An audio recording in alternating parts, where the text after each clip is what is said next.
Good morning, guys. This is my YouTube video, one of hopefully many more to come. Um, so, just a background about me. I enjoy helping people, sharing life experiences, talking about just things for me that are common sense, but it's not common sense for everybody. I understand that because not everybody, we're all, excuse me, we're all on different paths in our life, and not everybody has experienced the same things that you have. So I want to talk a little bit about happiness, and I've gone into this on my Facebook feed before they banned me from putting up videos. Um, I'm gonna try not to cuss, but I cuss. Sailors ain't got nothing on me, so I'm gonna try to keep it PG as much as possible. However, if I do slip up, I'm sorry. So, making somebody happy. We get into relationships with this preconceived notion that my job is to make you happy and your job is to make me happy. That's completely and utterly false. Completely and utterly false. If you get into a relationship with that thought, you're gonna fail in that relationship, and I think that's why so many relationships fail. Is my previous one included. I was with somebody for 4 years. We were engaged, and it just I wasn't happy, and he wasn't happy, and we couldn't figure out what the problem was. So you know, here I am in my one bedroom apartment. Anyway, um, we tend to get into relationships with this preconceived notion that my job is to make you happy, and I will sacrifice anything that I can to make you happy because that's my job. That's false. You're gonna fall flat on your face.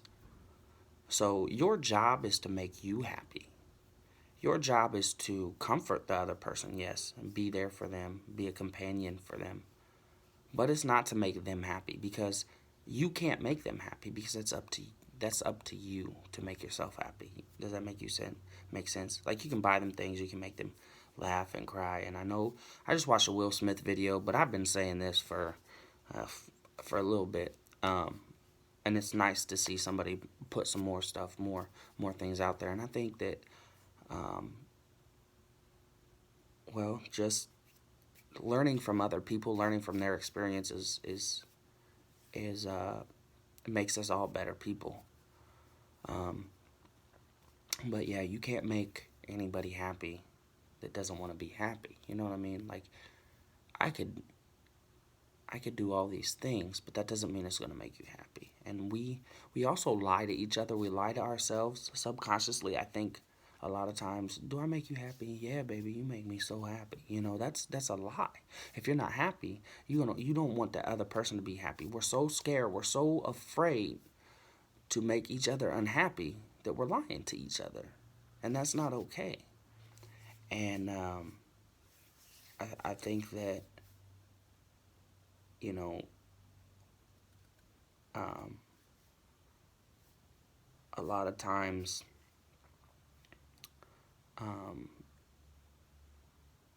we cling to something, and I think that's a lot of times why people that are in abusive relationships, and I'm not talking, maybe might be physically, it might be emotionally, and it might be mentally. I was in a relationship with somebody that was, this past relationship was absolutely controlling and selfish. Like I bent over backwards. I went broke, trying to make this person happy, and it was, I never got anything in return. You know what I mean? Like it was just give and give and give and give and give and give. Not even a text on my birthday. Like take him out and do all this stuff for his birthday. Spend over $200 on Christmas just for him, and just nothing back. Like I got some candy one year for Christmas after I spent like a shit ton of money. Like, and we both made money. Like so. Definitely stop lying to yourselves. That's the first mistake that we make, because that's what it all starts with. We're lying to ourselves thinking we can make the other person happy. You're doomed from the beginning if you think that.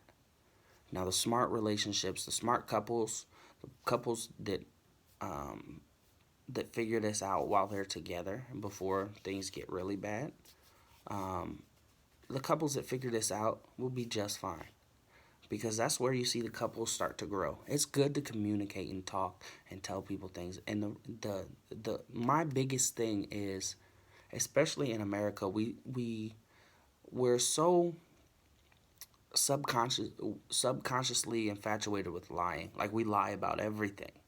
If you were to say to me, "Oh, I quit smoking 3 months ago," and pick up a cigarette and smoke, a lot of people have problems with quitting smoking, and will walk up to each other and be like, "Oh, hey, I quit smoking," and then 3 months down the road, you'd be like, "Oh, well, I picked up smoking again. I did quit, but then this happened." When you're having a conversation about it, you're lying. You're throwing up excuses to make yourself feel better because you didn't continuously not smoke. You know what I mean? Like, you subconsciously, you feel bad because you thought you were going to quit. You wanted to quit maybe, but you didn't. You started smoking again. And in order to not feel bad, you say, "Oh, I quit," but subconsciously, your brain is lying to yourself and lying to other people. But we don't think about it. Until we can let go of the way we lie, it's small lies. It doesn't, I'm not saying that you're being malicious when you tell somebody, "Oh, I quit 3 months ago, but now that's not malicious. And, a lie doesn't have to be malicious for it to be a lie. So when you stop lying, when you stop sugarcoating, when you stop making things more palatable that shouldn't be palatable, when you say, "Oh, I quit smoking," that's a good thing. You do something good, it releases dopamine in your brain, right?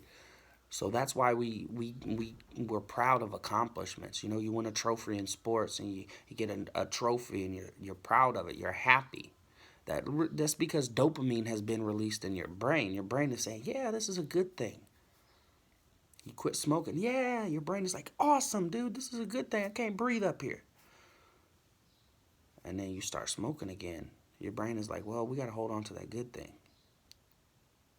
So subconsciously, you tell people, "Yeah, I quit smoking." But that would be a lie, because you didn't quit. Does that make sense? You just stopped smoking for a little bit. That goes back to the making you happy thing. Nobody can make you do anything you don't want to do. And I tell people all the time, people flake. You message somebody that you really like, and they flake. They just ghost you. Don't even talk to you no more. And they're like, later on down the road, they're like, "Oh, dude, sorry, I had this going on. I had this going on. I had this going on." And you sitting here knowing all that is a lie. And, well, I don't have the time of day for you now because you didn't have the time of day for me before. I wasn't important to you before. When you were important to me, I was making time for you. I work 2 jobs. If I make time for you, that's important to me. And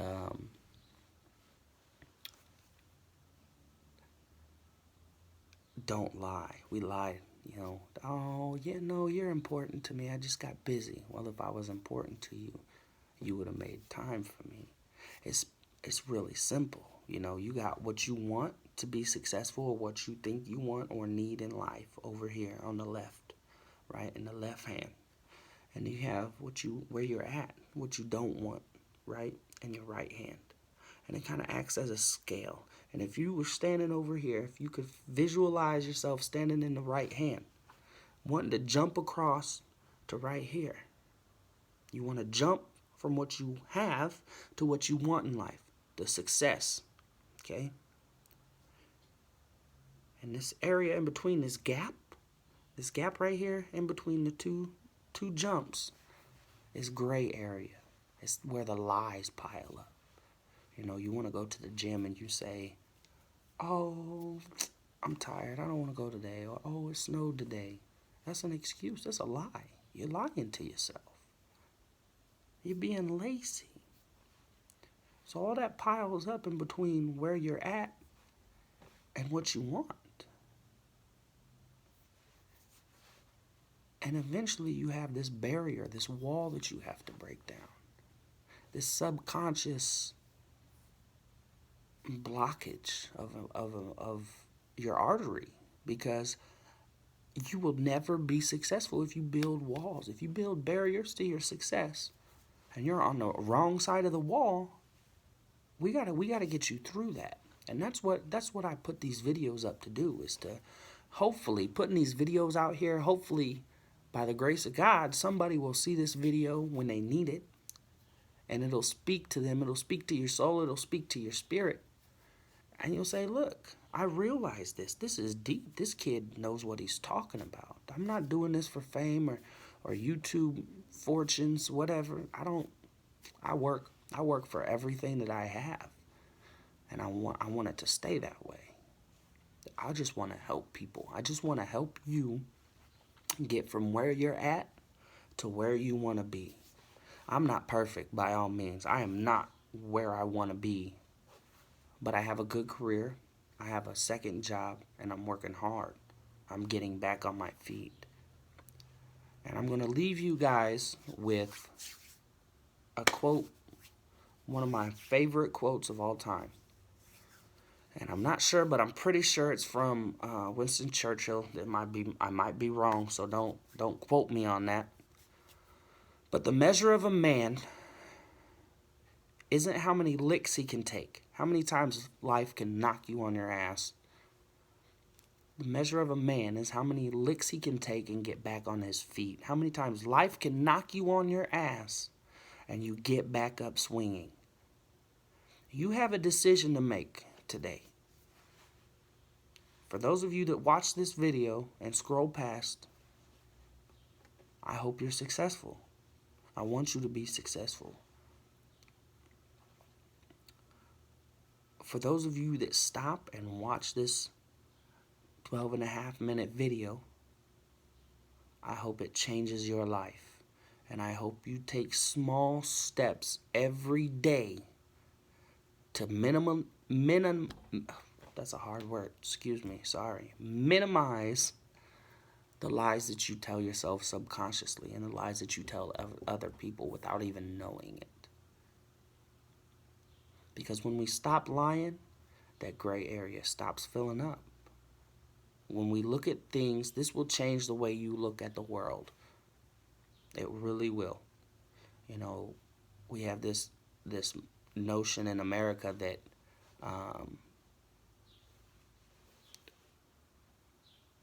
that America is the greatest country on earth. You know, that we're invincible here. That nothing can touch us.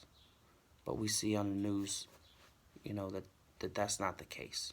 I want you to be successful, and I want you to be able to look at the world in a different light, because your well-being depends on it. And I just want to end by saying, if you go to the doctor, right, and you got a really bad infection in your arm, the doctor isn't going to sugarcoat nothing for you, right? He's going to tell you exactly what's going on, right? He's going to bluntly be like, look, we got to cut your arm off because there's no saving the bottom half. You're going to have to lose it. I can't repair it, right? So I'm not telling you to be assholes. You don't have to. You can be blunt and tell people the truth without being an asshole. But you also have to make sure when you tell the truth that it's in a way that people can understand and they get it the first time you tell it. And we'll go into that on another video. But for now, subscribe, hit like, share me on Facebook, pass me to your friends. I'm really just out here to help people, man. I really am. And if I say something that you don't like, hit me up. We'll talk about it. We'll discuss it. I'm a really cool dude. I'm really chill. Just hit me up sometime. And have a good day, y'all.